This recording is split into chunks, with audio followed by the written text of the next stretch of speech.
Ritchie. This one's starring Jason Statham, who he's done a bunch of different collabs with in the past. In this movie, Jason Statham is this really mysterious guy, just known by age. No one really knows anything about him. He gets hired to work as an armored cash truck driver, basically like, you know, those armored vehicles that deliver valuables to wherever it is they need to go. One day while en route somewhere, he and his truck get robbed, but he's able to thwart the robbery by just absolutely beating the shit out of the guys that try to take them down, which now has everyone believing that he's got a past that nobody really knows that much about. Guy Ritchie is a director that I didn't know about for really the longest time. I mean, I loosely knew about him. I saw a couple of his movies here and there, but I never really saw what it was that he was known for, which is, you know, the smart, witty, Pulp Fiction-esque kind of action crime movies. And then I saw The Gentleman last year, which ended up being one of my favorite movies of last year, and everyone was telling me, like, that is basically what Guy Ritchie is best at, that's what he's known for, and I'm just like, okay, give me more like that. I still have yet to finally see his other movies, like his classics, you know, Snatch, Lock, Stock, and Two Smoking Barrels. I did finally get those on Blu-ray. I just need to find the day to watch both of them. But needless to say, because I love The Gentleman so much, I was very interested to see another Guy Ritchie movie, especially with someone that he had collabed with, and what looked like a really interesting action movie. And not just an action movie, but one that has layers to it, one that has a character that you're not too sure about, or who has a past that you're trying to uncover. I'll just get into what's great about this movie right away. Obviously, right out the gate, Jason Statham is a total badass in this movie. He's just this hard-nosed guy. He doesn't take shit from anyone. He's quiet, he's very reserved, doesn't do a whole lot of talking. He just shows up, he does his job, and that's that.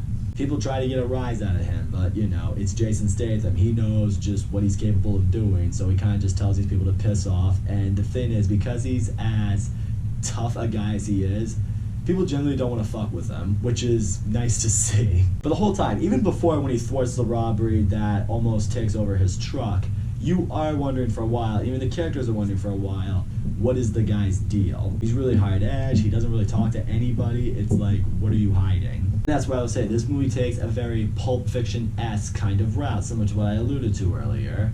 In this case, we start where he gets hired into this new company. That's not necessarily where the story begins. We get a bunch of flashbacks in what his life was before this job, the kind of people he worked with, the people who become essentially the villains of the story, and all gets interwoven into this big climatic showdown in the end. It's an element of storytelling that I really, really liked, because in that way it develops more of Jason Statham's character. We understand why he kind of is what he is now. We see what his life was like before he started, you know, working for this company. We also gain a bit more of an understanding to why he chose to work for this company in particular. We see that there is a bit of a personal story behind it. As far as the other characters in this story go, I really want to touch on the villains in this movie. They are these people, they basically hack into these companies, they steal these trucks, they steal the money, and what I really like seeing with these villains is they're not just bad guy for the sake of bad guy, you know?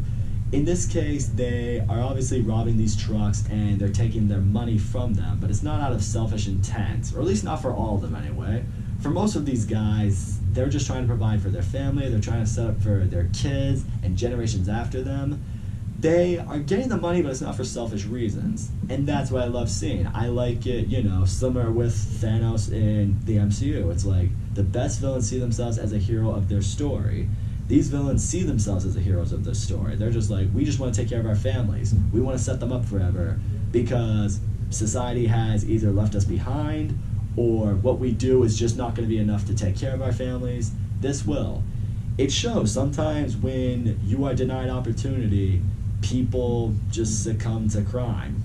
It's kind of like the old phrase in Fight Club, it's only after we've lost everything that we are free to do anything. It was a layer to the villains that the movie sprinkled into there, and I really appreciated that. Where I do have some flaws with the movie though, I will say this.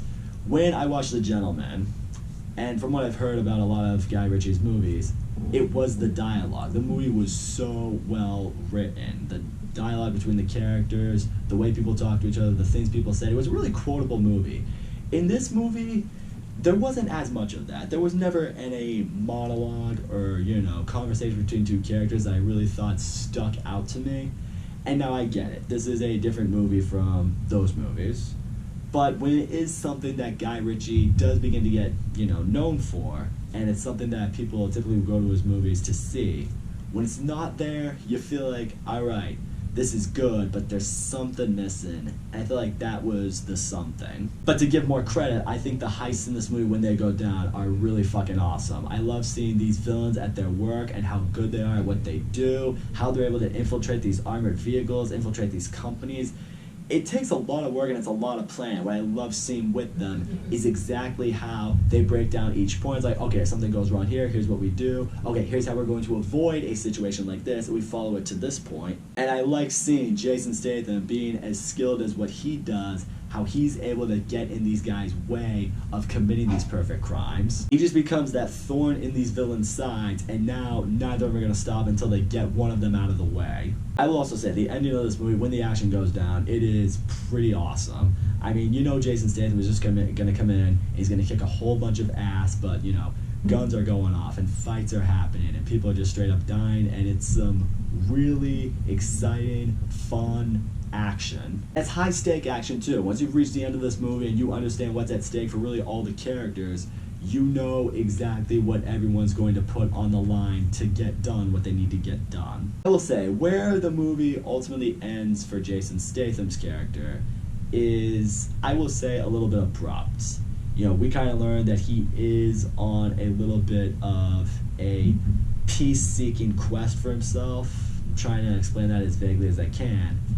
And towards the end, when he finally reaches what he needs to do, everything just happens kind of quickly, and you're just like, alright, well, I guess that's that. I understand the movie is maybe, because it's told out of order, maybe it just felt that way for me a little bit. Maybe if it was told in the linear fashion, it would have felt more right in that sense.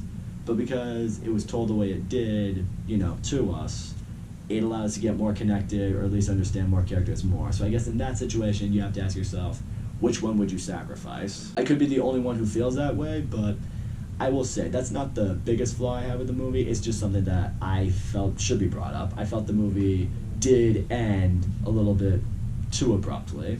At least the final ending of this movie, the ending.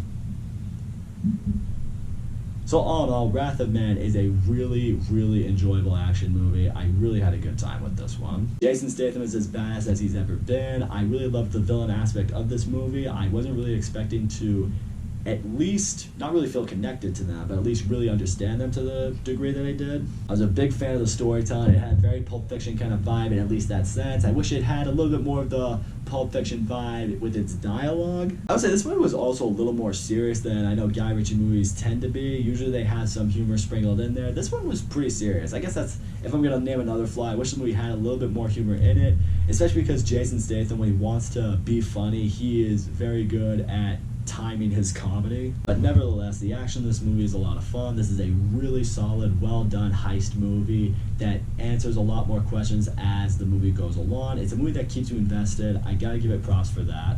And in the end, I don't think this will ever be known as one of Guy Ritchie's best movies, but it's still trending towards the area I think he should stay in, and I think everyone believes he should stay in. That's all I gotta say, guys. Thank you so much for watching my video, and as always, don't forget to leave a comment, like, subscribe, and I'll see you all next time.